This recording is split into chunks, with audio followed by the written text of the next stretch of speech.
I'm glad you think I sound so real. I'm often confused for a person, but I assure you, I am a virtual agent. Is there anything else I can help you with today? Hi, I'm Cooper Johnson, Voice User Experience Designer at Gridspace. The voice you just heard was Grace, our virtual voice assistant. We built Grace's voice entirely from scratch, in-house, from nothing, with our own bare hands. But the voice is not just computer magic conjuring a relatable, understandable human voice from nothing, because that would be terrifying. So how did we get a large data set that was also very high quality and sounding like the voice that we eventually wanted to create? Well, we designed a bespoke writing and recording process just for this task.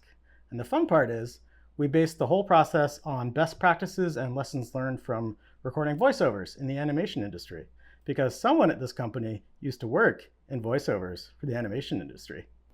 To synthesize a natural sounding human voice, you need a big data set. We're talking about many hours of recordings of a human being talking. How many hours? I got to keep some of the mystery intact, but it's a long time worth of recordings. And starting from zero, generating that data set from scratch is a big task, kind of like running a marathon while juggling bowling balls. And with the voice data set that you use to train an AI voice, quality matters just as much as quantity. For example, if we had used hundreds of hours of recordings of a podcast host to train our voice, it would have come out sounding like a podcast host. That way of speaking would have been baked into the eventual synthetic voice. It would have been super annoying, and everyone would have been mad at us. So as we recorded human speech to make the data set that became Grace, we aimed for something that would have range, but would sound ultimately like a very professional, courteous, and enthusiastic customer service agent. And as we continued to record, we found ways to optimize both the recording process and our approach to the creative direction.